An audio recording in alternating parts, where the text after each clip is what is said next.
pas été faite par moi, elle a été faite par un destin qui était extérieur à moi.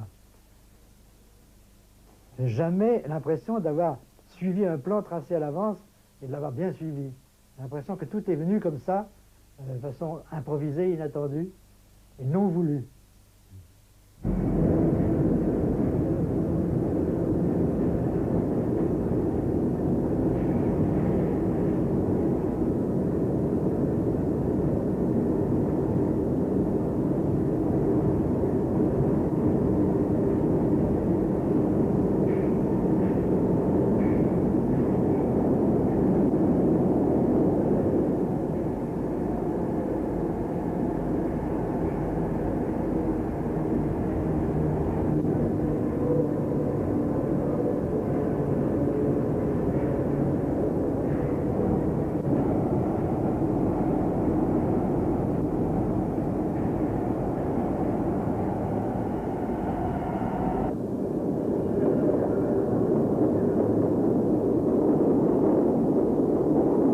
Paris, 1925.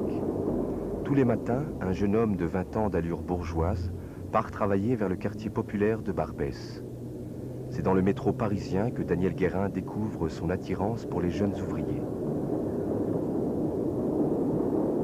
Les trajets en métro de Saint-Michel à Barbès m'exposaient à une surabondance de tentations. C'est ainsi que, poussé à bout, j'osais solliciter et j'obtins presque aussitôt les faveurs d'un jeune ouvrier. Ma liaison avec Robert ouvrit toutes les vannes. Je devins coureur, dragueur, comme on dit aujourd'hui. Mon propos n'était pas seulement d'ordre sentimental. Il y entrait déjà un appétit de transgression sociale. Je lançais un défi à ma classe.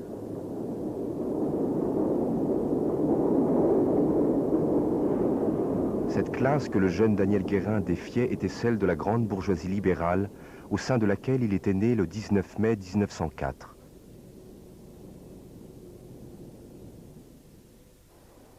C'était un curieux mélange de bourgeoisie libérale, tout à l'heure comme je l'ai déjà dit, dreyfusienne, et en même temps d'un arrière-plan d'une famille extrêmement réactionnaire et anti-dreyfusarde.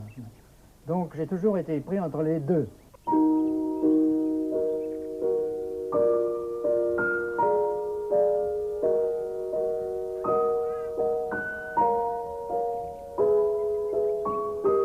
Congénitalement révolté, en conflit permanent avec mon entourage, j'ai eu avec mon père et ma mère des rapports d'une ambivalence extrême. D'un côté, le heurt souvent brutal, le refus de leur joug, de leur surveillance. De l'autre, la marque profonde, indélébile qu'ont laissé sur moi aussi bien leur libéralisme dreyfusard que leur irréligion, leur goût raffiné des belles lettres, des beaux-arts, et pour ce qui concerne particulièrement mon père, son homosexualité discrète, mais pas tout à fait secrète. Je savais en gros, sans avoir approfondi le problème, que mon père avait un grand attachement pour un garçon qui était à l'armée pendant la guerre 14-18 et qui était cuirassier d'origine. Et alors un jour, mon père me dit, écoute, dans ta garçonnière qui était à l'étage au-dessus de l'appartement de mes parents, boulevard Saint-Michel 22, mon père me dit, ma femme ne voit pas souvent des jeunes filles dans ton appartement, dans ta garçonnière. J'ai dit, écoute, je ne t'ai jamais dit pour ne pas te faire de la peine, etc., mais j'ai une préférence marquée pour les garçons. Alors mon père, immédiatement, s'est mis à pleurer, les larmes coulaient le long de ses paupières, donc moi aussi. Élève au lycée Louis-le-Grand, Daniel Guérin veut devenir écrivain. En 1922, il publie le livre de la 18e année, un recueil de poèmes qui, à sa grande surprise, est aussitôt couvert de louanges.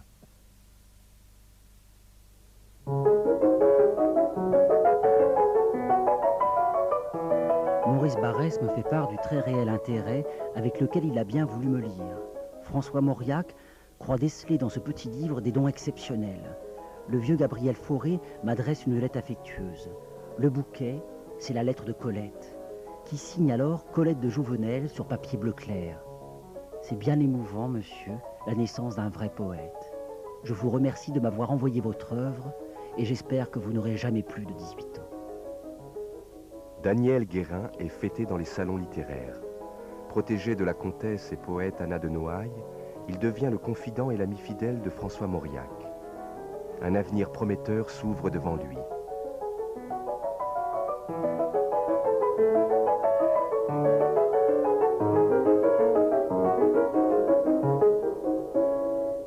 il ne va pas suivre cette voie trop bien tracée.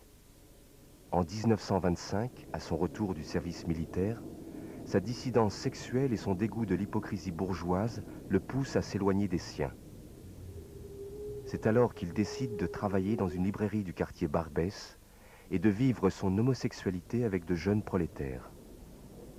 Et c'est de ce contact avec la classe ouvrière que j'ai découvert les conditions d'existence, de vie, de mentalité de la classe ouvrière. C'est là, c'est au lit avec eux que j'ai découvert la classe ouvrière, beaucoup plus que par les traités marxistes ou proudhoniens, etc.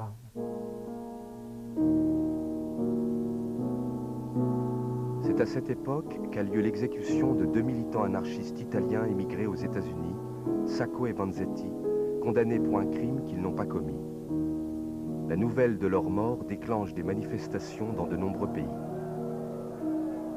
Le 23 août 1927, j'assiste à Paris au soulèvement populaire consécutif à l'exécution sur la chaise électrique des 2 martyrs américains Sacco et Vanzetti, après un calvaire de 7 années. Tout le long du boulevard Sébastopol, les vitrines des magasins sont cassées, les grilles des arbres arrachées. Des jeunes de 17 à 20 ans sont chargés sauvagement par la police à cheval. Le 23 août est pour le jeune homme d'alors une première prise de conscience. Quelques mois plus tard, Daniel Guérin quitte Paris, destination Beyrouth, où la librairie Hachette lui a confié la direction de sa succursale.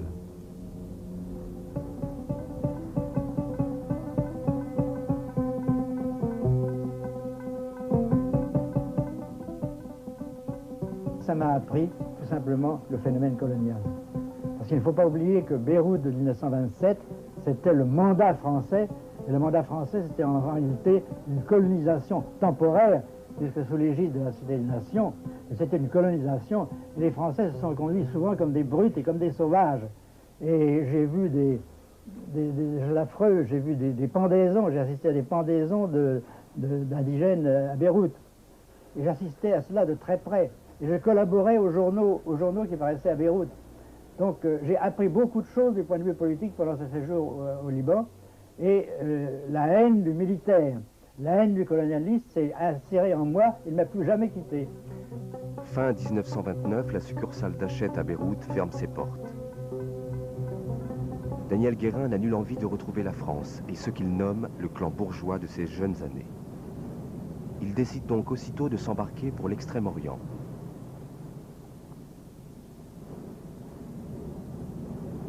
Daniel Guérin a maintenant 25 ans. Il va rembourser son voyage en travaillant dans les machines du Bangkok, partageant son temps libre entre la camaraderie de bord avec de jeunes marins et des lectures passionnées.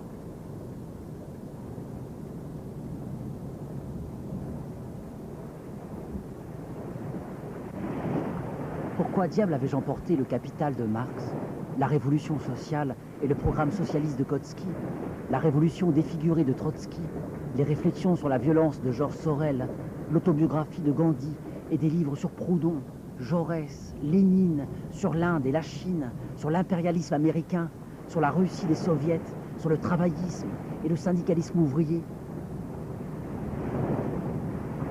Je prends des notes que j'ai conservées dans mes archives encore aujourd'hui, des notes sur tous les livres que j'ai lus. Et j'arrive comme ça à Saïgon, après les escales nombreuses, à Ceylan, à Singapour, etc. Et j'arrive à Saïgon.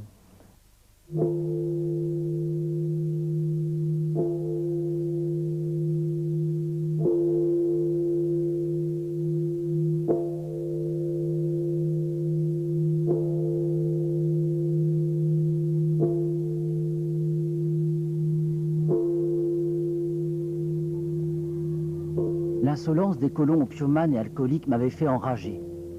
Aux mines de charbon de Hongaï, je fus le témoin d'une exploitation sans merci, aussi bien économique que raciale.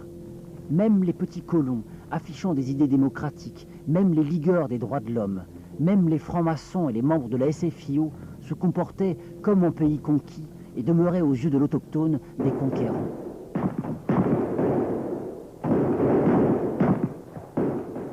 Entre-temps, il y a eu la révolte, la mutinerie des tirailleurs tonkinois d'Hanoï et des environs d'Hanoï, qui a été une répression sanglante, une chasse à l'homme effroyable engagé par l'armée française et qui a été suivi non seulement par l'extermination de la plupart de ces malheureux, mais également par la suite par des condamnations à mort par guillotine de jeunes intellectuels vietnamiens qui sont morts en chantant et en criant des vers de Victor Hugo, qui m'avaient profondément impressionné. Le dégoût et la rage qu'éprouve Daniel Guérin le poussent à réagir. Il décide d'entrer en contact avec des militants vietnamiens. Un chauffeur de taxi me conduisit au bureau du journal La Voix du Peuple. Je m'y trouvais face à face avec le vieux chef nationaliste, Win Thuc Khang. Avec un accent d'inquiétude et même d'angoisse, les révolutionnaires annamites m'adjurèrent d'être leur porte-parole en France. Cette première fraternisation lui vaudra de sérieux ennuis avec les autorités coloniales d'Indochine. 3 mois plus tard, sur le bateau qui le ramène en France, Daniel Guérin sait que sa vie a changé.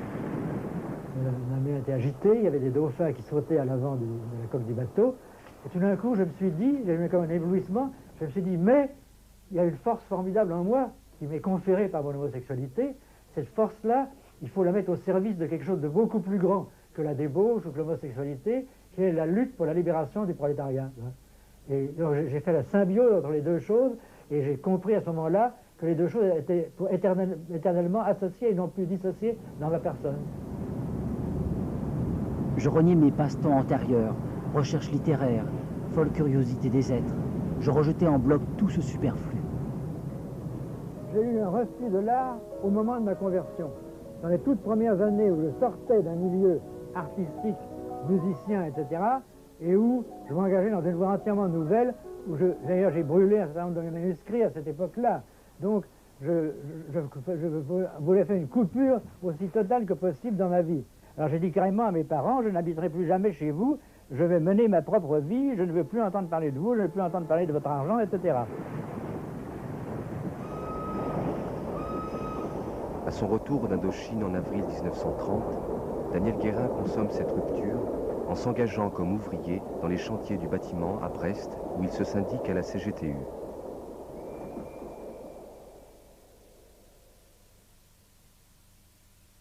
Lorsque le secrétaire de l'Union des syndicats unitaires a remarqué les ampoules de mes paumes, il m'a lancé avec une soupçonneuse ironie « Toi, doit pas y avoir longtemps que tu bosses.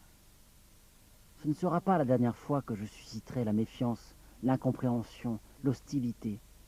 Mon nouveau monde sera dur. Tel camarade, pour appeler sur moi l'indulgence et me distinguer des authentiques prolétaires, me traitera dédaigneusement d'idéaliste. Tel autre, lorsqu'il aura vent de ma dissidence sexuelle, m'insultera. Je serai toujours en deçà ou au-delà de leurs critères.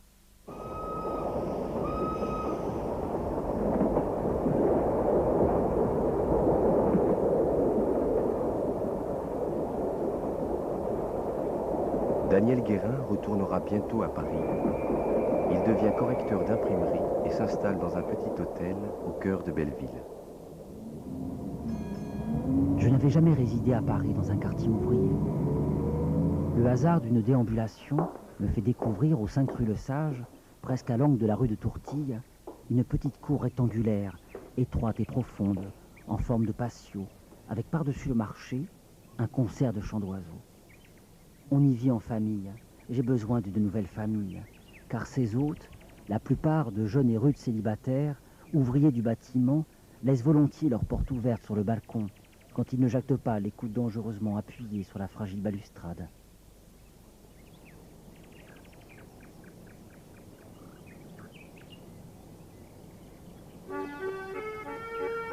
C'était l'époque la plus heureuse de ma vie. La découverte de ce milieu prolétarien, quotidienne. Enfin. Je ne tarde pas à m'attacher profondément à ce quartier et à ses autochtones. Je suis de toutes les fêtes foraines sur le boulevard de Belleville.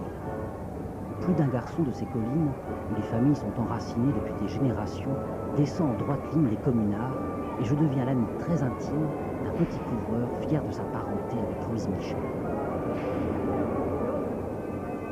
Je fréquentais la Bellevilloise, coopérative communiste d'ailleurs à l'époque, où je rencontrais les tas d'ouvriers toujours avec la tenue de l'époque, la casquette, les pantalons de velours, etc. Et j'ai adhéré au Parti socialiste à la 20e section, et en même temps je me suis lié par une autre voie avec les syndicalistes révolutionnaires de la tendance du vieux Pierre Monat, qui a été un remarquable militant du mouvement ouvrier. Nous sommes en 1931 et Daniel Guérin s'est transformé en militant, zélé vendeur du Populaire, l'hebdomadaire de la SFIO, section française de l'Internationale ouvrière, autrement dit, du Parti socialiste. Alerté par la lecture de Trotsky et par les amis anarcho-syndicalistes de Pierre Monat, il n'a pas rejoint le PC, alors totalement stalinien.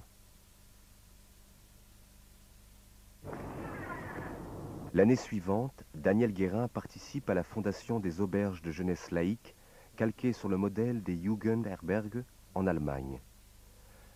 À la fin de l'été 1932, il décide de mener une longue enquête dans ce pays qu'il va traverser à pied puis à bicyclette. Il en rapportera une série d'articles et de nombreuses photographies. Il effectue une véritable plongée au cœur de la vie allemande, alors que monte le fascisme hitlérien.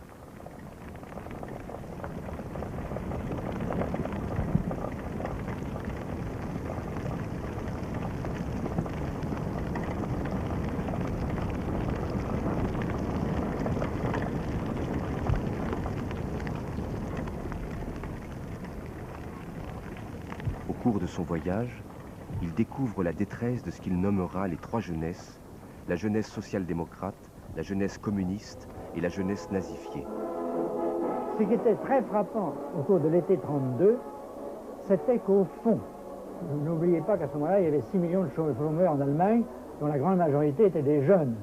Par conséquent, il y avait quelque chose de commun à ces trois jeunesses. Elles souffraient profondément d'un régime qui les conduisait, qui les obligeait à être chômeurs et qui ne leur permettait même plus d'habiter chez leurs parents qui n'avaient pas de quoi les nourrir. Et qui par conséquent parcouraient l'Allemagne de l'Est à l'Ouest et réciproquement en couchant dans des abris de police. Donc, et qui lançaient des pierres dans des pommiers pour essayer d'attraper des pommes et de croquer quelque chose. Bon.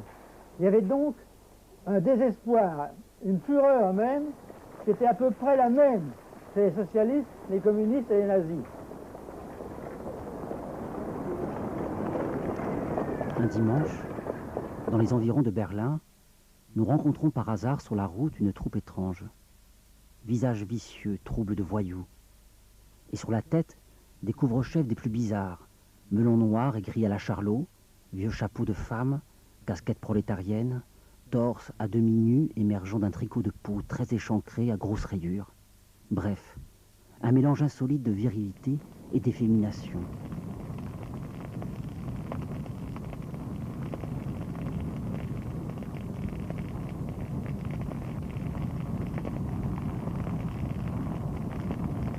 Nous avons affaire à une ville de cliques, une bande sauvage, un gang d'adolescents dévoyés, asociaux, une communauté de gars rejetés par la société.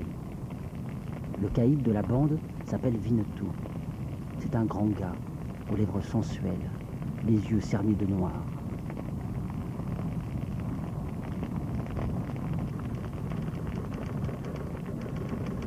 De retour à Paris, fin 1932, Daniel Guérin appelle à se mobiliser contre le désastre qui guette l'Europe.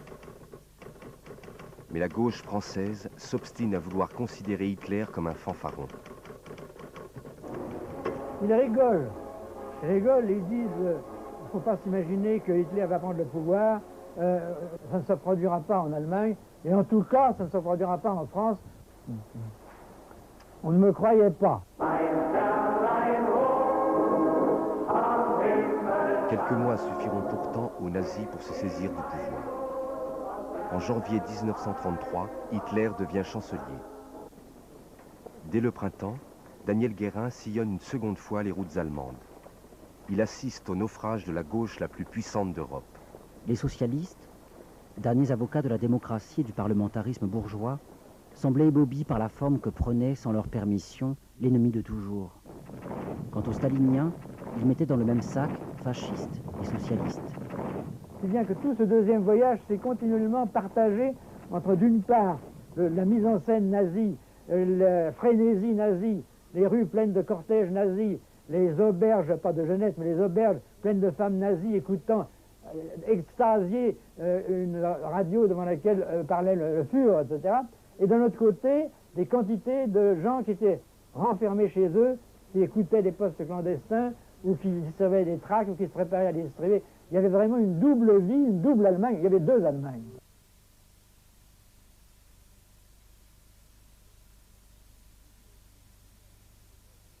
Aux côtés du peuple allemand, Daniel Guérin observe les premiers mois du régime hitlérien.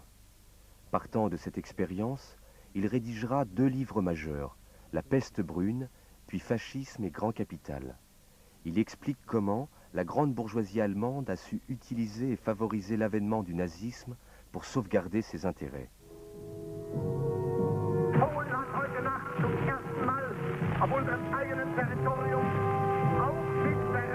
Une journaliste de Berlin lui racontera comment, après l'arrivée d'Hitler au pouvoir, elle avait rencontré, dans la rue, un sinistre et puissant SA. À sa surprise, le nazi l'interpelle familièrement, affectueusement même. Elle le reconnaît enfin. C'est l'ancien caïd de la ville de Klique qu'elle avait rencontré naguère en enquêtant avec Daniel Guérin. C'est Winnetou. Cette journaliste, Christine Fournier-Holden, confiera à Daniel Guérin un présent pour sa fille, Marie, une ex-militante des jeunesses communistes qui s'était réfugiée en France. De retour à Paris, Daniel Guérin rencontre celle qui deviendra sa femme. Mes relations avec Marie conservent longtemps un tour fraternel et platonique. À Pâques 1934, je m'étends contre elle sur une pelouse très verte. Comment s'y méprendre? Je la désire. Par la grâce d'une femme, sinon de toutes, j'ai cessé de n'être attiré que par les garçons. Après leur mariage, Marie vient partager la vie de Daniel Guérin dans l'appartement qu'il a obtenu dans la cité Jardin des Lilas, 3 rue des Sablons. Lui travaille de nuit comme correcteur d'imprimerie au journal L'Auto et elle, de jour dans une banque. En 1936, une fille, Anne, naît de leur union.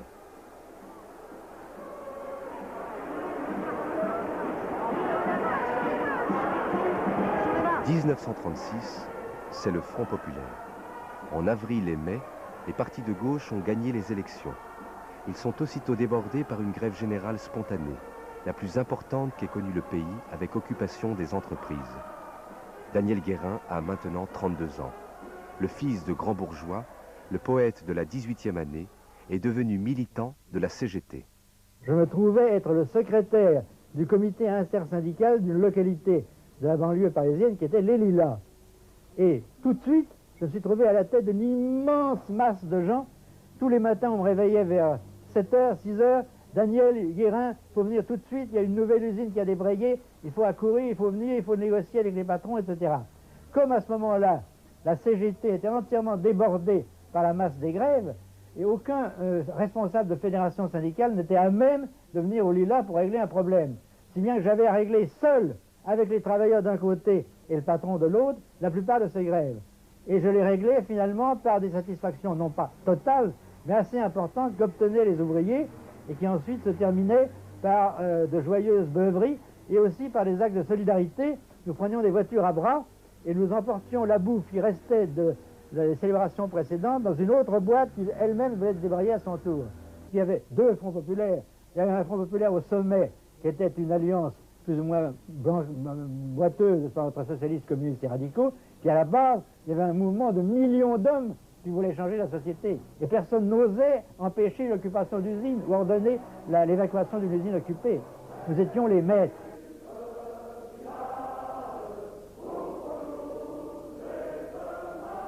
Les grèves de 1936 ont finalement arraché les 40 heures et les congés payés qui n'étaient pas inscrits au programme du gouvernement. Mais Daniel Guérin espère plus. Il pense que la société peut être transformée. Il rejoint la gauche révolutionnaire, la tendance la plus radicale de la SFIO, dont le leader est Marceau Pivert. En février 1934, la dictature fasciste nous a frôlés. Nous l'avons fait reculer. En juin 1936, la révolution prolétarienne passait à portée de nos mains. Nous n'avons pas su la saisir.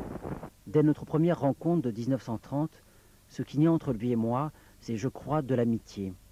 Une amitié qui, par-dessus les vicissitudes de l'action politique, au-delà des désaccords politiques, nous permettra de franchir, au coude à coude, l'épreuve du Front populaire. Marceau Pivert est appelé à participer au gouvernement Blum. Par fidélité envers son parti et dans l'espoir d'infléchir la politique du gouvernement, il ne refuse pas. On a fait un vote au sein de la gauche révolutionnaire pour savoir si on approuvait ça ou on désapprouvait ça. J'étais le seul à voter contre.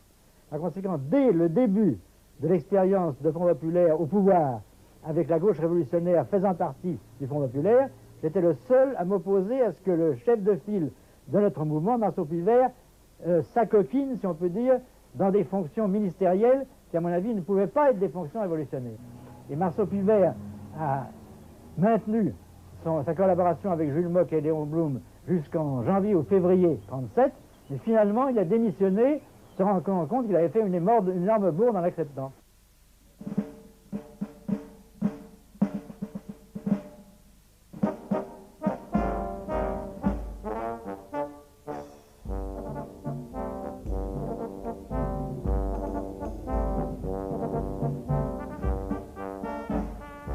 Cette même année 1936, un front populaire l'emporte également en Espagne. Mais l'armée va bientôt se soulever sous la conduite du général Franco. Les syndicats socialistes et anarchistes organisent aussitôt la résistance.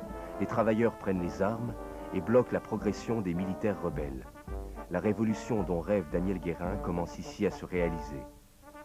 Maîtres de la rue, les ouvriers comme les paysans multiplient les expériences d'autogestion, impulsés par les anarcho-syndicalistes de la CNT. Faut-il soutenir le camp républicain? Alors qu'Hitler et Mussolini aident ouvertement les armées de Franco, Léon Blum se rallie au comité de non-intervention initié par le gouvernement britannique qui redoute la contagion à l'Europe de la révolution espagnole. C'est ainsi qu'à la consternation de Daniel Guérin et de ses amis, le gouvernement de Léon Blum va interdire les livraisons d'armes en direction des républicains espagnols. À l'automne 1936 commencent les fameux procès de Moscou, et Daniel Guérin enrage de voir le gouvernement de Léon Blum se taire pour ménager son allié, le Parti communiste. Celui-ci, il est vrai, avait sifflé la fin de la grève générale, avec la célèbre formule de son chef, Maurice Thorez, « Il faut savoir terminer une grève ».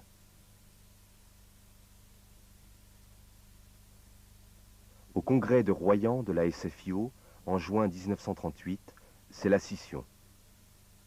La politique d'union nationale, préconisée publiquement et ouvertement par Blum, nous avait paru tellement insupportable que nous ne pouvions pas rester dans un parti qui prônait cette union nationale. Nous sommes sortis et nous avons fondé un nouveau parti qui s'appelait Parti socialiste ouvrier paysan, qui avait une plateforme très supérieure à la plateforme de la SFIO au point de vue révolutionnaire. Mais nous n'avons pas eu les 20 000 que nous espérions avoir, nous avons eu 7 ou 8 000. Puis ensuite, il y a eu tous les événements qui se sont produits, c'est-à-dire Munich, c'est-à-dire l'échec de la grève générale du 30 novembre 1938, où il y a eu un tel désarroi des militants, beaucoup de militants déchiraient leur carte syndicale, déchiraient leur carte du Parti socialiste, même se retiraient, probablement en les déchirant, des cartes du Parti socialiste ouvrier paysan. Et par conséquent, de 8 000, nous avons été réduits à 3 ou 4 000. Et quand nous avons abordé la phase de l'arrivée de la guerre, nous étions une petite minorité.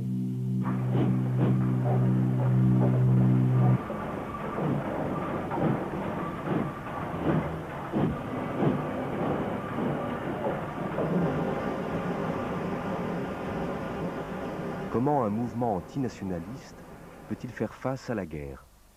En 1939, le PSOP constitue, avec d'autres partis révolutionnaires d'Europe, le FOI, Front ouvrier international contre la guerre, et il mandate Daniel Guérin, qui doit aussitôt quitter Paris pour se rendre en Norvège, à Oslo, avec la mission de coordonner les activités depuis ce pays réputé neutre.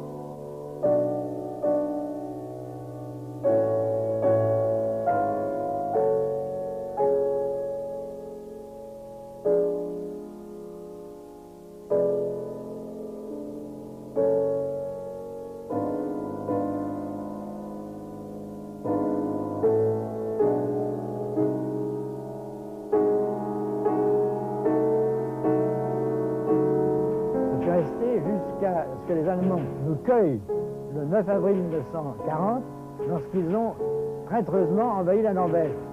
Le 20 avril 1940, Daniel Guérin est arrêté et transporté dans un camp de prisonniers en Allemagne. Il y restera 8 mois, puis sera libéré avec l'ensemble des internés civils. De retour à Paris au début de l'année 1942, il ne rejoindra ni la résistance de De Gaulle, ni celle du PC, qu'il juge trop nationaliste. J'étais compagnon de route des trotskistes qui menaient une activité absolument formidable de courage et d'intelligence et qui consistait à faire de la propagande d'une part auprès des ouvriers des grandes usines françaises dont les patrons travaillaient avec ardeur pour la Wehrmacht et d'autre part à des tracts qui étaient répandus parmi les soldats allemands en langue allemande.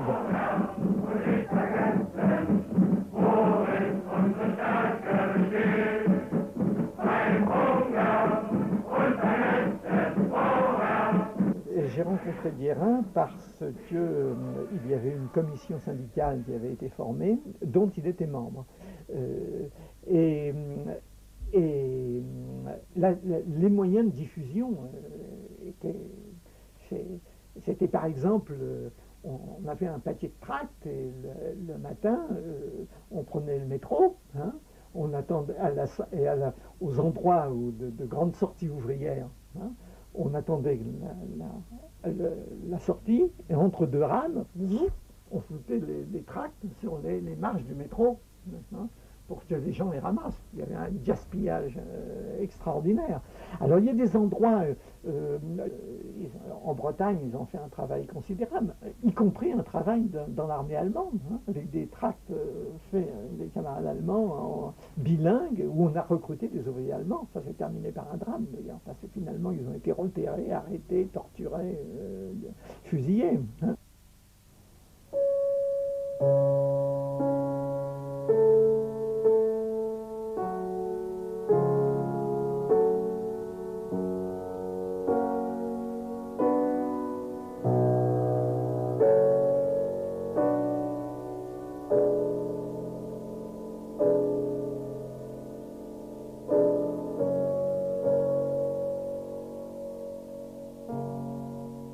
L'aventure du Front populaire et de la gauche révolutionnaire paraît bien loin. Pour retrouver un sens à sa vie et fuir les horreurs de la guerre, Daniel Guérin va se lancer dans un vaste travail d'historien. Durant des mois, il explore les faits et gestes du peuple pendant la Révolution française, qu'il fera revivre dans un livre monumental, La lutte des classes sous la Première République. À sa publication, l'ouvrage soulèvera les critiques de la droite comme celle de la gauche stalinienne. La droite, parce que les idées que je défendais étaient absolument contraires à toute la vision de la droite sur la Révolution française, et l'extrême gauche stalinienne, parce qu'il y avait un personnage qui s'appelait Staline et qui avait imposé une vision de la Révolution française. Et ces gens-là ont essayé de diviniser Robespierre et de ne pas comprendre qu'au-delà de la Révolution bourgeoise, il y avait un embryon très marqué, très profond de révolution, je n'ose pas dire prolétarienne, mais pré-prolétarienne. Daniel Guérin met en lumière ce qu'il nommera la révolution par en bas, la protestation libertaire portée par le peuple. Ces gens, c'était tantôt des petits bourgeois, la gauche, la petite bourgeoisie, si on peut dire, et tantôt des salariés, des ouvriers manuels. Car il y avait déjà, on l'oublie trop, beaucoup d'ouvriers manuels. Il y avait, par exemple, en 1993-1994, des quantités de manufactures d'armement, notamment à Paris et à Lyon, dans lesquelles il y avait des grèves, que le pouvoir d'ailleurs réprimait, comme il le réprime aujourd'hui.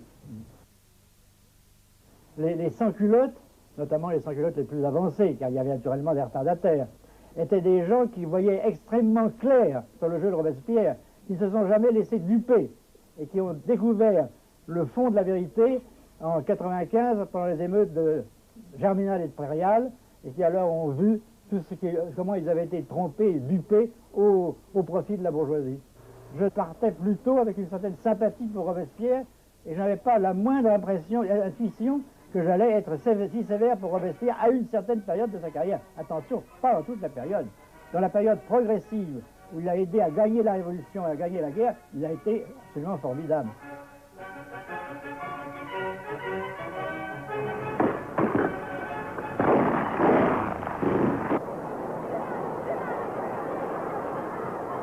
25 août 1944, Paris est libéré par les troupes alliées, soutenues par une insurrection populaire. Daniel Guérin devient secrétaire général de l'Office professionnel du livre et participe au comité d'épuration de la presse aux côtés de Marguerite Duras et de Jean-Paul Sartre. Mais il jette aussi sur cette période un regard critique. Il dénonce les premiers pas de l'impérialisme américain d'après-guerre et refuse le retour à l'ordre que De Gaulle va bientôt imposer. Il s'indigne également des excès de la libération. J'assiste à un défilé de femmes muettes de honte, tondues rats pour avoir fait l'amour avec des militaires allemands. Dois-je leur en vouloir, moi qui ne suis pas sûr d'avoir eu raison de résister à ces beaux plantons? Durant toute l'année 1945, Daniel Guérin fera pression pour que la presse trotskiste ne soit plus interdite. Alors, on rencontrait de très gros problèmes, hein, parce qu'il y avait l'union sacrée et nous étions en dehors de l'union sacrée. Hein. Alors, et l'opposition la plus dure que nous rencontrions, c'était celle du PC. Et bon, les accords de Yalta avaient décidé que la France restait du côté occidental, et ils étaient donc sur une ligne de collaboration de classe totale. Hein. Le Hachetien-son-Bosch avait succédé maintenant la grève et l'arme des trusts. Hein. Travailler d'abord, revendiquer ensuite, c'était les mots d'ordre du PC. Les communistes au pouvoir se taisent également lorsque les troupes françaises massacrent près de 40 000 Algériens à Sétif à la suite d'émeutes contre le régime colonial. Autre fleuron de l'Empire français, l'Indochine. Tout au long de l'année 1945, De Gaulle hésite. Va-t-il accorder l'indépendance en s'appuyant sur le leader communiste Ho Chi Minh?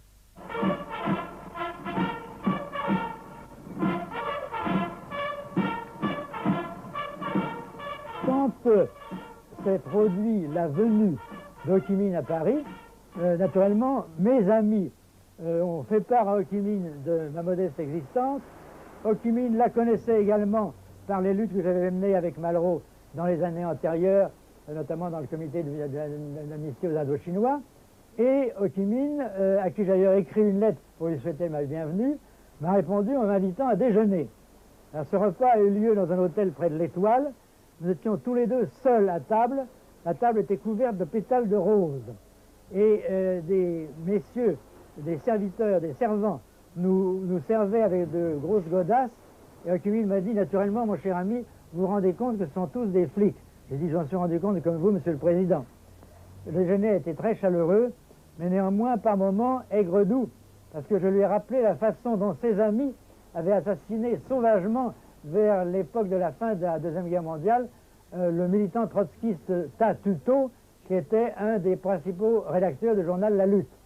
Et alors il m'a répondu, ah oui, c'était un homme remarquable, c'était un grand militant, mais il a dévié de la ligne et nous l'avons brisé. Les choses se sont gâtées entre le gouvernement gaullien et le Vietnam, et sentant qu'on allait vers une guerre entre le Vietnam et la France, j'ai été voir Malraux, rue Saint-Dominique, qui était le repère, l'endroit où De Gaulle siégeait, pas comme président provisoire de la République. Tu vois.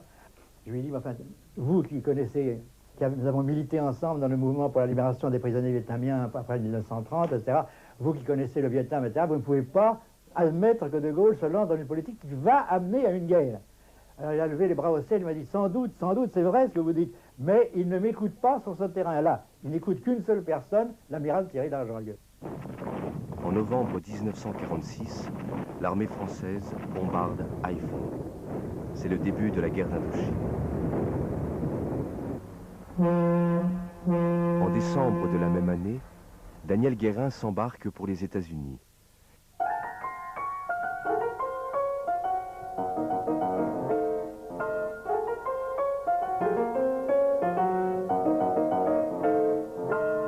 Il va rejoindre sa femme et sa fille et mener une vaste enquête sociologique sur le mouvement ouvrier américain.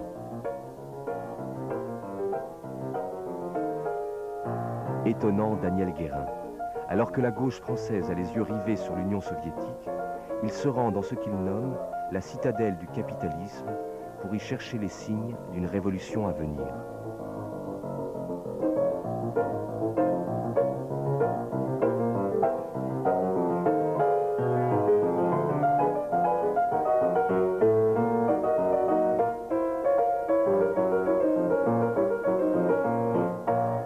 pense toujours, comme le vieil Engels avait déjà écrit dans un texte que j'ai cité, n'est-ce pas, que les États-Unis seront l'État dans lequel la révolution prolétarienne sera la plus complète et la plus totale.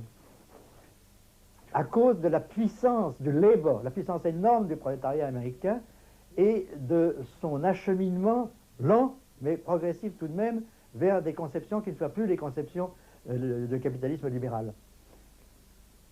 Et vous trouvez que les faits vous donnent raison? Je pense que les faits me donneront raison. Me donneront raison. Notamment alors, il y a le problème capital, n'est-ce pas, qui a renforcé, qui a nourri mon optimisme, c'est le problème noir américain. Daniel Guérin milite dès cette époque en faveur de l'émancipation des Noirs. Plus tard, il soutiendra aussi bien le mouvement de Martin Luther King que celui, plus proche de ses convictions, de Malcolm X et des Black Panthers.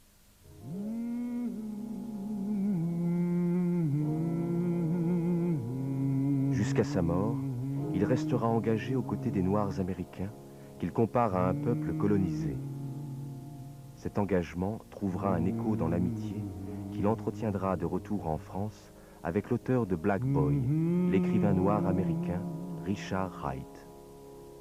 Martin Luther King est assassiné le 4 avril 1968. Et je reçois un coup de fil de Daniel. Julia, Le Monde m'a demandé d'écrire un article sur l'assassinat de Martin Luther King. Je ne suis pas noir américain, tu es noire américaine, c'est toi qui dois écrire cet article. J'étais très jeune à l'époque, je débutais à peine dans le journalisme, mais il m'a donné cette plateforme et c'est cette espèce de générosité qui faisait qu'il était capable de s'effacer devant d'autres témoignages. Et même si ces témoignages étaient maladroits, pas aussi bien écrits qu'il l'aurait écrit, peut-être pas du même bord, etc., il pensait que le meilleur internationalisme qui soit, c'est de reconnaître que d'autres peuvent parler depuis les scènes, les arènes de leur propre lutte. En 1949, à Paris, Daniel Guérin rédige « Où va le peuple américain ?» et noue ses premiers liens réguliers avec les libertaires. Alors quand il a sorti « Où va le peuple américain », là chez nous ça a été un petit enthousiasme et on lui a demandé de venir nous voir. La permanence à ce moment-là c'était 145 quai de Valmy. Il a été enchanté de trouver des jeunes camarades, car il était peut-être un peu resté sur cette idée que le mouvement libertaire c'était des vieux. Alors il y avait les vieux, ça existait, mais il y avait toute une foule de jeunes dont j'étais, paraît-il, plus ou moins le représentant à l'époque, et qui étaient surtout de milieux ouvriers, et on avait même constitué des groupes ouvriers, ce qui lui a beaucoup plu. Tout de suite après d'arriver l'insurrection algérienne, tout de suite après, enfin quelques mois plus tard, et là, l'affiche témoigne de notre position et de nos activités. Nous avons été les seuls dès le départ à soutenir l'insurrection algérienne. Il a été extrêmement sensible à cela. Alors, en même temps que cette affiche paraît, nous sortons un numéro du journal, c'est le numéro 404, du 11 novembre, qui est saisi, interdit saisi. Journaux saisis, meetings interdits, militants emprisonnés. Durant les premières années de la guerre d'Algérie, ceux qui osent prendre parti pour les coloniser, comme Daniel Guérin et ses amis de la Fédération communiste libertaire, rencontrent de sérieux ennuis. Le ministre de l'Intérieur de l'époque se nomme François Mitterrand, et la gauche officielle défend encore l'empire colonial. Mais le combat de Daniel Guérin en faveur des nationalistes algériens date des années 30. Dès cette époque, il avait fait la connaissance de leur leader d'alors, Messali Hadj. Leur but, c'était l'indépendance de l'Algérie, dès le début. Et c'est là, évidemment, où ils étaient des pionniers. Moi, j'étais aussi, dès cette époque-là, et je le disais et je l'écrivais, pour l'indépendance de l'Algérie. J'étais un des premiers Français à dire le but de l'Algérie, c'est l'indépendance. Mais Messali Hadj a été complètement débordé, dépassé par les jeunes loups du FLN qui ont voulu, c'est aussi au fond une lutte de génération dans une certaine mesure, ils ont voulu supplanter Messali et devancer Messali pour faire l'insurrection. Enfin. Et Messali en a été horripilé et par conséquent n'a pas voulu marcher avec le FLN et a créé un MNA, Mouvement National Algérien, qui était différent du FLN. Et alors a commencé une longue bataille entre FLN et MNA qui aboutit à des massacres réciproques, le MNA tuant des FLN et les FLN tuant des MNA, et ça se passait ça sur le sol français la plupart du temps. Enfin. Alors là, ma position était extrêmement pénible et délicate, et j'étais à cheval entre les deux, parce que je n'ai jamais été contre le FLN. J'ai simplement trouvé que certaines de ses méthodes étaient barbares, et que son autoritarisme et son militarisme, FLN, étaient des choses que je ne pouvais pas accepter étant donné mes convictions politiques. Eh bien, si le peuple le veut, comme dans la précédente grande crise nationale, à la tête du gouvernement de la République française. En 1958, De Gaulle obtient les pleins pouvoirs pour régler le problème algérien. Daniel Guérin poursuit son combat. Il n'hésite pas à cacher des militants du FLN, recherchés par la police, ainsi que de jeunes appelés refusant de faire leur service militaire en Algérie.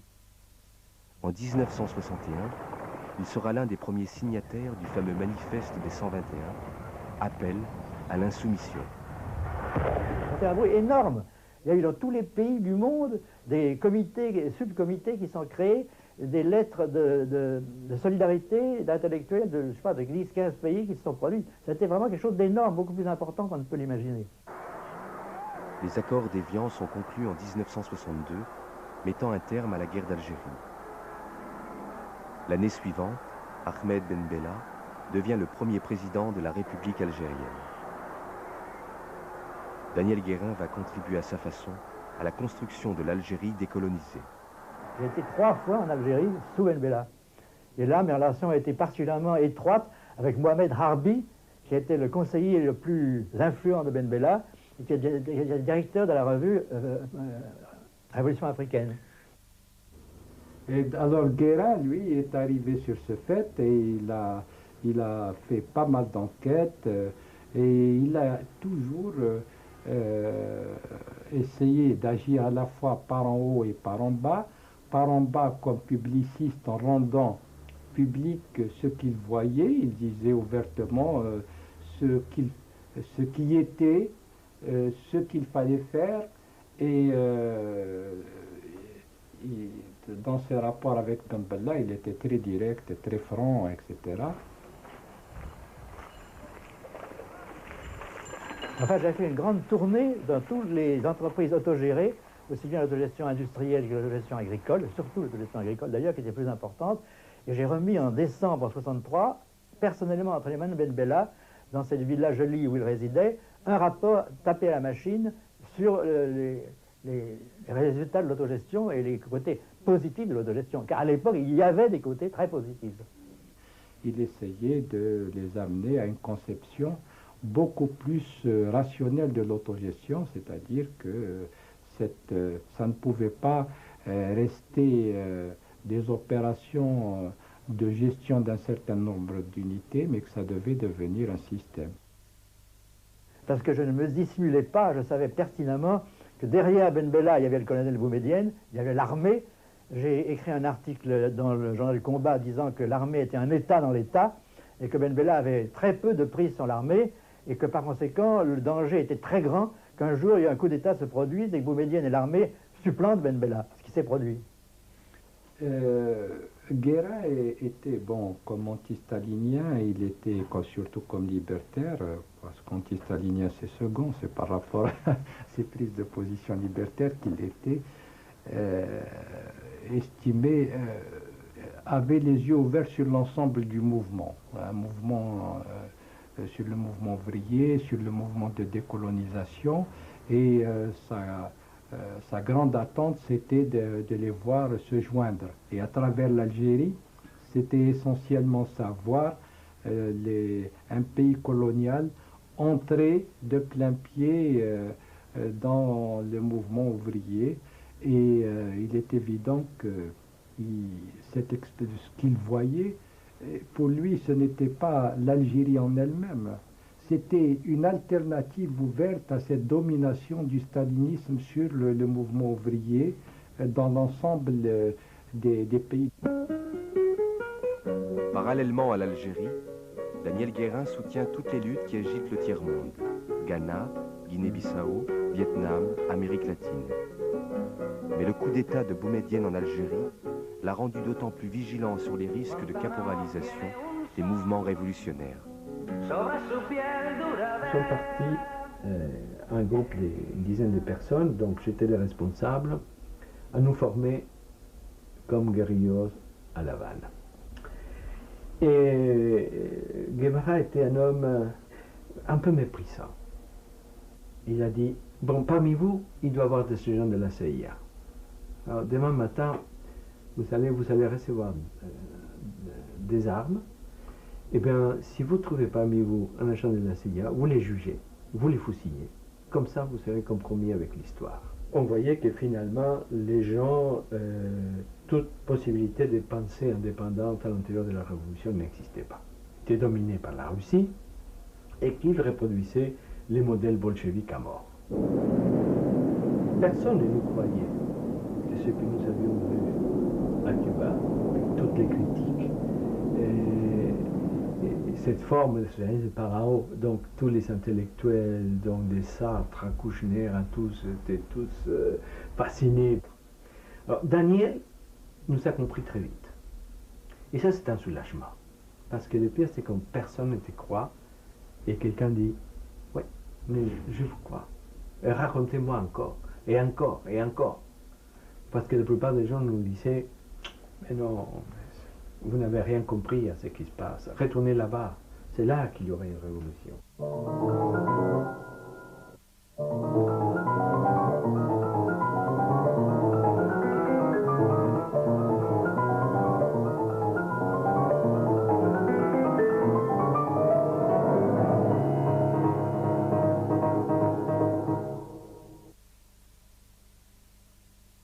L'évolution de l'expérience cubaine est pour Daniel Guérin un exemple de ce qu'il rejette depuis toujours, le socialisme par en haut.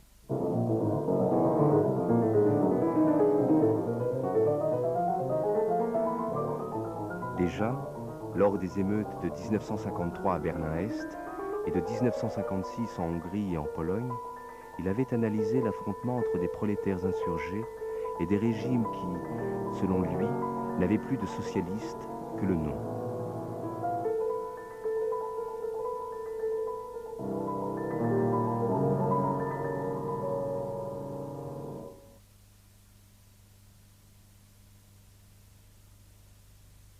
Il consomme sa rupture avec le léninisme et le trotskisme au fur et à mesure qu'il explore, via la lecture de Bakounine ou de Rosa Luxembourg, une alternative au socialisme bureaucratique. Peu à peu, il devient l'un des penseurs modernes du mouvement libertaire, préconisant une synthèse entre l'analyse marxiste et l'anarchisme. Finalement, il rendait compte de quelque chose qui n'existait pas, ni chez les anarchistes, ni chez les marxistes.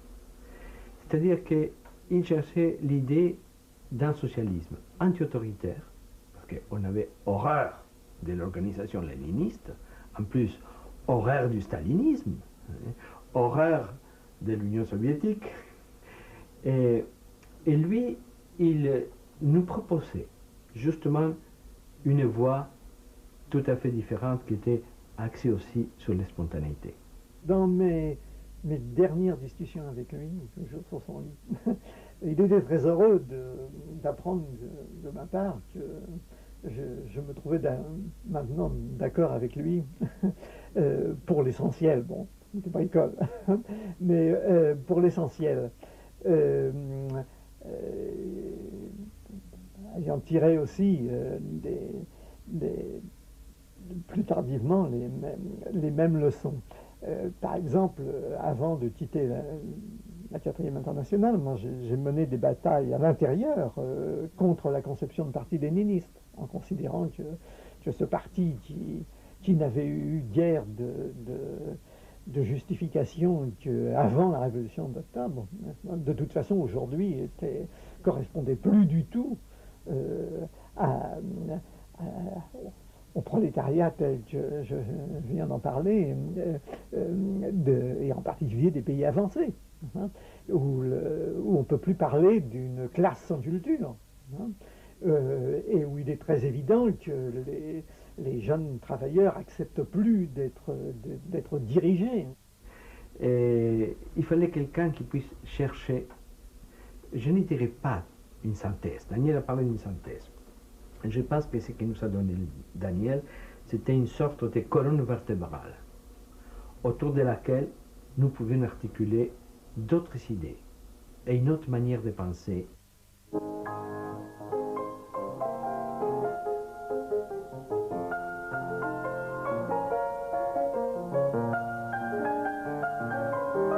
En 1948, le rapport Kinsey paraît aux États-Unis. Il bouleverse toutes les idées reçues sur la sexualité dans les sociétés occidentales. C'est l'occasion que choisit Daniel Guérin pour se jeter dans un nouveau combat, alors d'avant-garde, l'émancipation des homosexuels. En 1956, je suis devenu collaborateur régulier de la revue mensuelle Arcadie, qui était une revue homosexuelle relativement sage. Elle demandait à ses membres d'avoir un comportement sans aucun scandale extérieur. Enfin, c'était très petit bourgeois. Et j'ai été collaborateur littéraire d'Arcadie pendant de longues années. Les préjugés homophobes sont tels, dans les années 50, que, même dans les mouvements où il milite, Daniel Guérin ne peut pas parler ouvertement de son homosexualité. Il y avait dans la classe ouvrière à l'époque des idées reçues très hostiles à l'homosexualité. C'était, à l'usine, les colibets. C'était... Alors, dans les réunions, on n'en parlait pas, c'est dans le meilleur des cas. Daniel Guérin dénonce la répression de l'homosexualité, pénalisée en France depuis 1940 par des lois pétainistes. En 1960, cette répression est encore renforcée par l'amendement Mirguet, classant l'homosexualité au rang de fléau social. C'est à cette époque que Daniel Guérin rédige Shakespeare et Gide en correctionnel. Quand j'ai lu ce petit essai, j'en ai fait une critique sur la revue d'Arcadie, et j'ai été frappé par l'intelligence avec laquelle Daniel démontait toute l'absurdité de la législation homophobe et de la manière dont il pouvait, avec aisance, mais encore fallait-il le faire, démonter l'absurdité de ces répressions qui frappaient ici et qui épargnaient là, et qui surtout s'attaquaient à un problème qui n'en était pas. Et c'était une occasion qu'il a saisie, en bon libertaire qu'il était, pour montrer l'unité, le lien qui unifie les répressions différentes, et que qui s'attaque à une liberté s'attaque à toutes les autres. Le plus profond de ma nature est tout de même l'attirance vers les hommes, pas les garçons, etc. Mais ça m'a valu d'énormes joies, et aussi de grandes amertumes. Il y avait toujours beaucoup de souffrances, parce que je crois qu'en lui, parfois il disait « j'ai fait une conquête extraordinaire, j'ai éprouvé un grand plaisir », et après, il tombait dans un état parfois comme de nostalgie, qu'il allait le perdre, il rêvait d'une relation unique parfois. C'est une amitié qui devait être comme lui, qu'il soit militant révolutionnaire, homosexuel, qui partage ses goûts pour l'art, pour la vie, pour tout. Donc, c'est-à-dire un autre Daniel Guérin. Donc ça, c'était impossible. J'ai eu des moments de grande tristesse. Une ou deux fois dans ma vie, j'ai songé à me suicider parce que des êtres que j'adorais m'ont quitté ou que je les perdais de vue. Il y a aussi une chose qui a joué un grand rôle dans mon homosexualité, c'est le fait de ne pas avoir eu de fils, d'avoir eu qu'une fille. Et toute ma vie, j'étais frustré de la non-existence d'un fils. Et beaucoup des garçons dont je me suis épris, que j'ai aidé d'ailleurs matériellement, que j'ai aidé à faire certaines études, que j'ai promené dans les musées, que j'ai promené dans les châteaux de l'Île-de-France, etc., c'était un peu des fils que je trouvais alors que j'en avais pas eu. Mon père, pour des raisons que je ne sais pas exactement, peut-être en raison de son enfance bourgeoise, trouvait tout à fait normal d'avoir une vie de famille avec femme et enfants, et ça lui était même nécessaire. Mais en même temps, son activité homosexuelle lui était également nécessaire, et finalement, pour lui, il n'y avait pas vraiment d'incompatibilité entre les deux. Et comme il était très attaché non seulement à la liberté en général, mais à la sienne propre en particulier, il pensait que finalement ça ne posait pas vraiment de problème, mais enfin quand même personne n'en parlait. Et c'était quand même incroyable que ma mère ait vu pendant des dizaines d'années un nombre aussi important de garçons qui entraient et sortaient de la maison sans vraiment réaliser que mon père était homosexuel. Et alors elle a dit à mon ex-mari, beaucoup plus tard, vraisemblablement pendant les années 70, qu'elle avait découvert l'homosexualité de mon père en 1963, c'est-à-dire tout de même 30 ans après qu'elle ait connu mon père. Ça fait un fameux bail. Et que l'ayant découvert, elle a fait une dépression nerveuse. Je pense qu'il a eu un grand amour pour Marie. Mais évidemment, un amour plein de tempêtes. Et moi, mon avis personnel, c'est que ma mère savait, mais qu'elle ne voulait pas savoir. C'était très curieux de voir un homme comme Daniel, un libertaire qui faisait appel à la révolution, mais qui, dans sa vie privée, était un homme extrêmement conservateur parfois, autoritaire. C'était tout le contraire de ce qu'il pensait. Bon, mais ça fait partie de son côté intime. Et je pense que chacun de nous a un côté d'intimité qu'il faut absolument respecter. Daniel, ça n'enlève rien à Daniel, tout ça. Tout le contraire. Ça le rend plus humain. Sa réflexion sur l'homosexualité, mais aussi l'approche de la vieillesse, pousse Daniel Guérin à l'introspection. Au tournant des années 60, il renoue avec la littérature sous forme d'écrits autobiographiques et s'adonne à l'une de ses passions, le théâtre. Il participe à l'aventure du Théâtre des Nations, l'Ancien Odéon, et il écrit 2 pièces, Vautrin, d'après Balzac, et Le Grain sous la neige.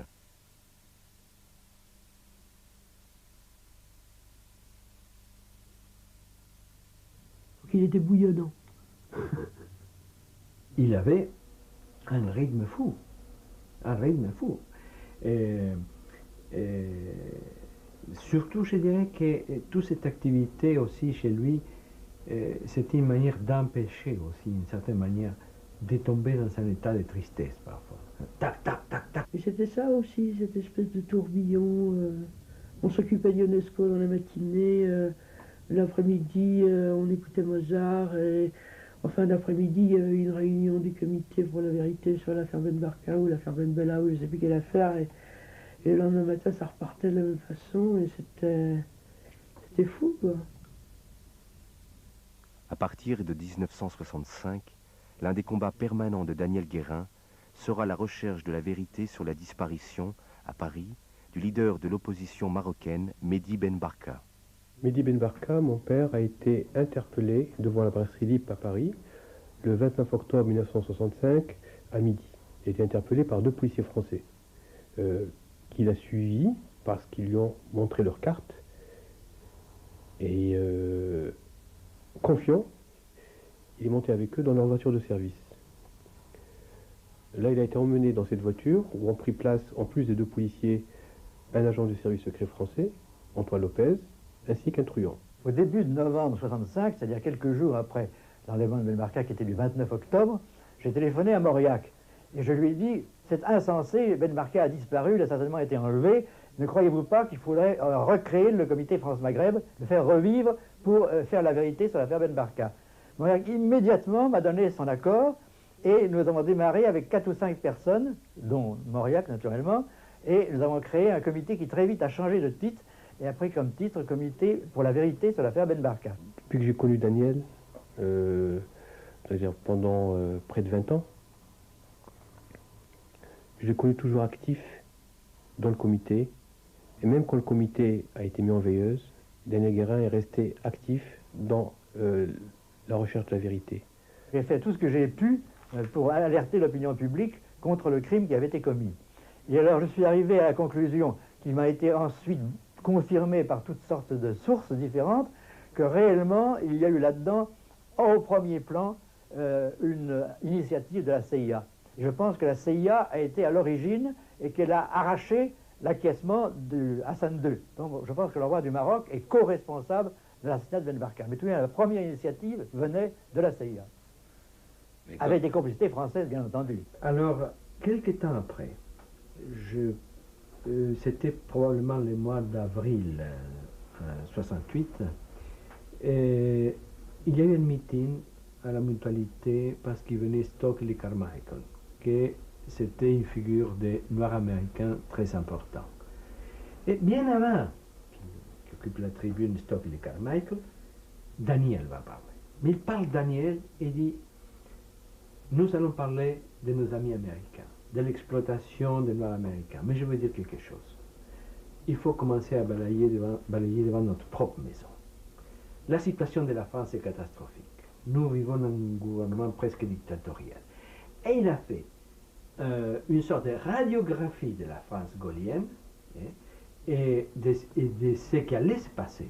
Je dirais que tout le monde était étonné parce qu'on ne tenait pas ces discours. C'est-à-dire que les intellectuels avaient perdu l'espoir qu'une révolution était possible en France. Et la salle de la mutualité leur fait une ovation. C'est mis debout, les gens applaudissaient.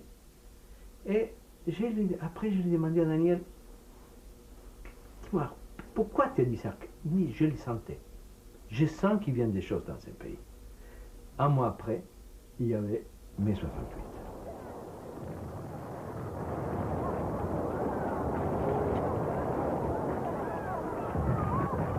Ben oui, 68, c'est là où nos chemins se sont vraiment croisés. Moi, j'avais démarré là-dedans très vite, et mon père, il était très excité par tout ce qui se passait en mai 68, mais quand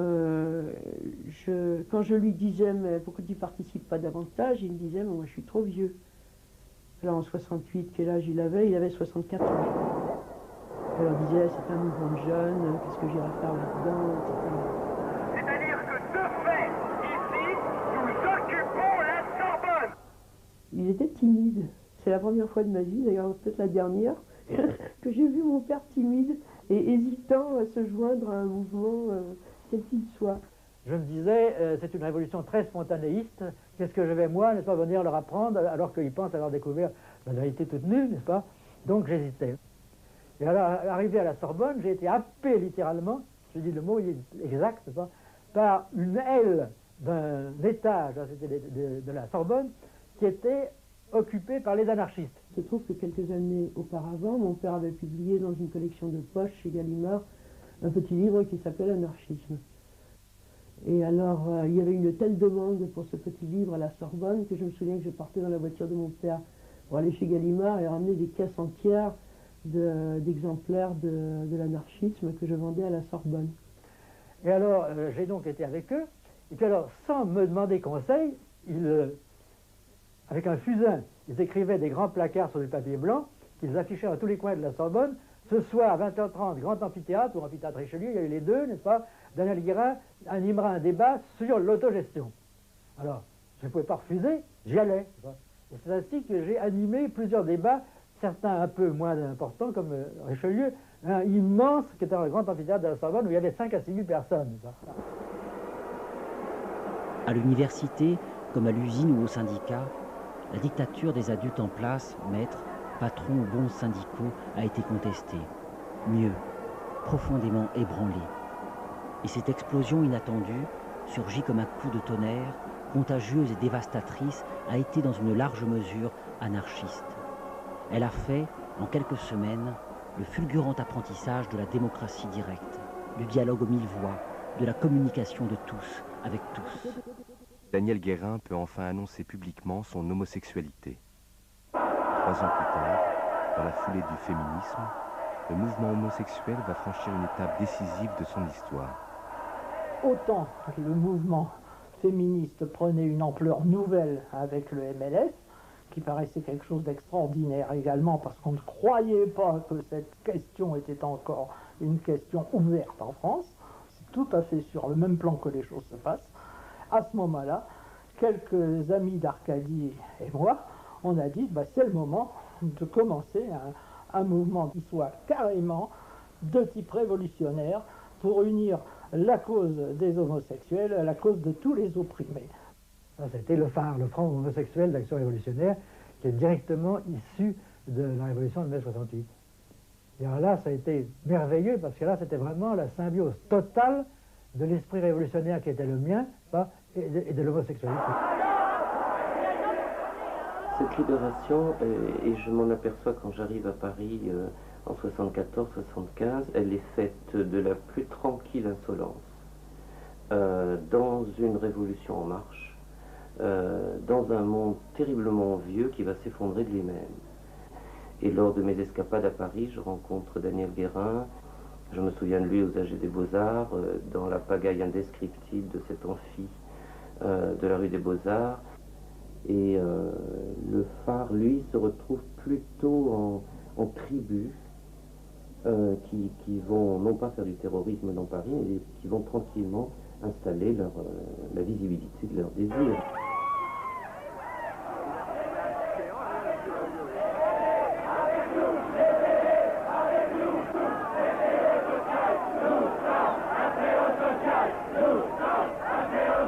Daniel Guérin est de tous les combats qui agitent les années 70 et 80. Fervent antimilitariste, il défend les insoumis et les comités de soldats. Il proteste contre la politique nucléaire de la France, soutient activement l'OLP, l'IRA, le FLNKS, ranimant sans cesse, et sur tous les terrains, son désir de changer la société. Ça veut dire qu'au bout de plus de 50 ans de vie militante, de vie active, vous n'êtes absolument pas désespéré ou fataliste? Absolument pas désespéré ni fataliste. J'ai toujours cru en l'être humain, je suis foncièrement optimiste et je le resterai jusqu'à mon dernier soupir. Au nom de choses qui pourraient exister, qui devraient exister? Qui devraient exister, qui existeront un jour, j'en suis absolument persuadé. Nous vivons actuellement dans une préhistoire. La préhistoire, c'est l'histoire de la dégénérescence d'un capitalisme actuellement, à mon avis, moribond, et c'est l'aurore d'une société que j'appellerais communiste libertaire, une société qui reposerait essentiellement sur la liberté, et non plus sur la police, sur l'armée, sur les contraintes, sur les dogmes, tels qu'ils existent aussi bien à l'Est qu'à l'Ouest. Est-ce que vous voyez les germes de cette société que vous attendez dans ce que vous voyez du monde aujourd'hui? Oui, je les sens, je les vois, notamment dans toute une partie de la jeunesse, même lorsqu'elle n'est pas politisée. Et alors, pour voir les choses de plus près, je le vois dans la petite organisation à laquelle j'ai l'honneur d'appartenir, qui s'appelle l'Union des travailleurs communistes libertaires, où je vois vraiment déjà la préfiguration de ce que sera la société de demain. Eh bien, dans les années 70, le débat politique à l'extrême gauche était un débat très vif. Ça n'a rien à voir, évidemment, avec ce qu'on voit aujourd'hui. Les courants politiques étaient très, très, très rigides.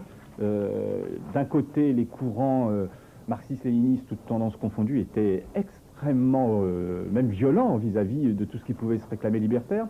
Alors tout ça, c'est un paradoxe, puisque tout le monde retient de 68 et des générations qui ont suivi qu'il s'agissait d'un mouvement anti-autoritaire. En réalité, dans les organisations politiques, dans les courants constitués, c'était tout sauf ça qui prévalait.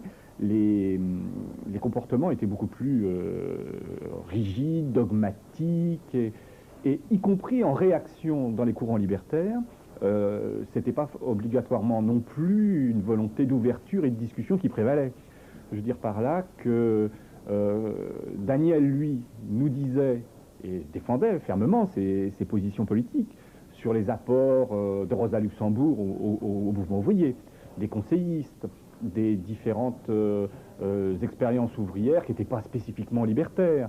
On prenait souvent, nous, pour de l'écuménisme, ce qui était en réalité une volonté de dépasser des clivages parfois artificiels, avec ce souci de voir des signes permanents entre ce qu'il pouvait écrire et ce qui se passait, c'est-à-dire cette persistance des mouvements d'en bas, des mouvements sur la démocratie directe qui pouvaient exister dans sa conception de l'histoire et dans les mouvements sociaux de l'époque. En 1974, lors de la grande grève des PTT, qui a duré 46 jours, moi j'étais postier, j'étais jeune postier, nous organisions à Paris-Brune, à l'intérieur même du centre, des réunions avec des jeunes postiers. Et Daniel venait aux réunions et lui nous rappelait ce qui s'était passé en 1936, comment le Front populaire, une fois qu'il avait pris le pouvoir, s'était opposé dans une large mesure aux luttes ouvrières qui s'étaient développées, mais il venait aussi aux manifestations. Il venait aux rassemblements qui avaient lieu devant les centres. Quand on allait manifester au ministère, il était là, il se mêlait aux postiers, il discutait. Daniel participait pleinement aux discussions sur tous les sujets sans qu'il y ait une différence entre les uns et les autres. Daniel Guérin est depuis quelques années grand-père de 2 garçons. Mais la mort, en 1979, de Marie, sa femme, la compagne de toujours, l'affecte profondément. Peu à peu, il se sent lui-même décliner. Quelles sont vos joies aujourd'hui? Quels sont vos motifs de tristesse? Le motif de tristesse, c'est la guerre. C'était vraiment une épreuve. On ne peut pas imaginer quand on n'y est pas arrivé ce que c'est. Et de joie? De joie. Guérin n'a plus cette insolence tranquille qu'il avait du temps du phare face à son âge. Parce qu'évidemment, plus de 25 ans sont passés, il est encore plus vieux, on va dire, et il porte sur lui un regard triste. Il parle de décrépitude, il déteste la mort, et il se sent carrément hors course. En même temps que politiquement, il devait se sentir hors course, puisque les années Mitterrand continuaient leur train-train, qu'il avait pour Mitterrand une haine tranquille, et il considérait que cette gauche molle au pouvoir ne faisait absolument pas avancer le moindre dossier. Et par contre, je le branche avec un jeune homme que je connaissais d'Avignon, de Gap exactement, Gérald, qui souhaitait monter à Paris, qui souhaitait connaître Daniel, et ils vont vivre presque plus de 5 ans ensemble. J'ai une pensée aussi pour Gérald parce qu'il est depuis décédé du sida, et c'était un très très beau garçon.